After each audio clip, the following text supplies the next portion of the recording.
जो पुनीत दिवस है उसकी बहुत बहुत बधाई और बहुत बहुत शुभकामनाएं।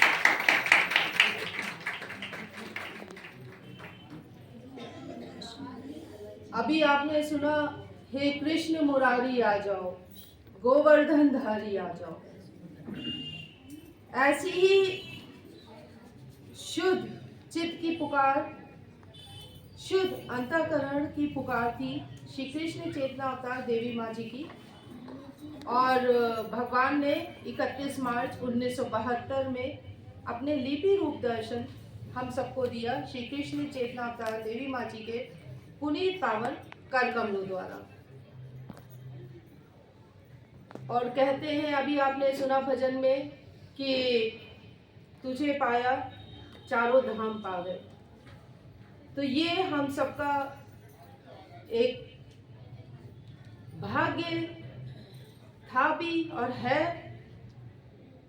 और श्री कृष्ण चेतना अवतार देवी माँ जी का बहुत बड़ा आशीर्वाद है कि उनके माध्यम से आज इस कलयुग में हम भगवान के दर्शन कर पा रहे हैं। जैसा कि आप सबको मालूम ही है, कलयुग एक घनघोर अंधकार का युग है, जिसमें धर्म अधर्म का अंतर तो छोड़ ही देना चाहिए। परिभाषा भी आज मनुष्य भूल गया है कि धर्म अधर्म है क्या। धर्म के नाम पर कब वो कर्म कांड करता हुआ अधर्म की सीमा में पहुंच जाता है, अधर्म के कार्य करने लगता है, क्योंकि उसे जैसी शिक्षा दी जाती है वैसा वो करने लगता है। आज भूल गया है कि हमारे अवतारों ने हमें क्या शिक्षा दी थी, किस प्रकार हमें धर्म का पालन करना था। सत्य असत्य की परिभाषा, मन का भय सत्य का पालन नहीं करने देता। क्यों नहीं करने देता? क्योंकि चारों ओर उसे असत्य दिखता है, और असत्य जब दिखता है तो उसे लगता है अगर हम सत्य का पालन करेंगे तो असत्य से घिर जाएंगे। ऐसा है ये युग।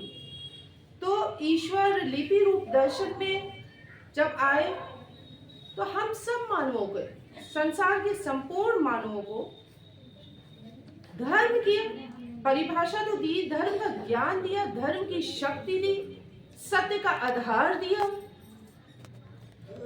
सत्य की शक्ति दी कि सत्य मार्ग पर चलकर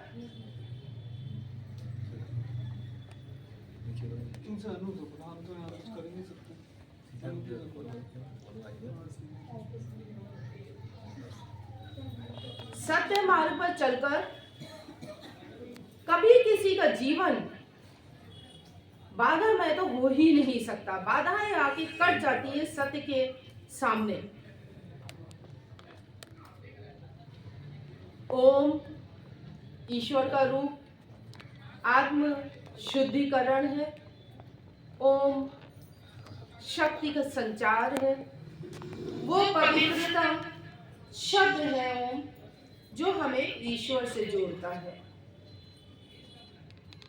जैसा मैंने कहा, ओम आत्म शुद्धिकरण है, अर्थात काम, क्रोध, ईर्ष्या, द्वेष आदि अनेक वृत्तियों से मुक्ति दिलाता है ओम, ईश्वर का ओम रूप।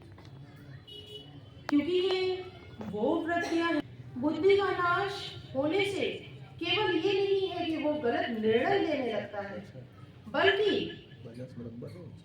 धर्म अधर्म की परिभाषा, ये बुद्धि का नाश उससे छीन लेता है। क्या धर्म है, क्या अधर्म है, क्या उसे करना है, क्या नहीं करना है,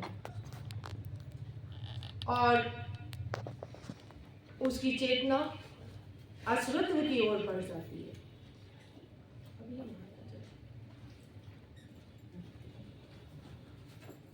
मन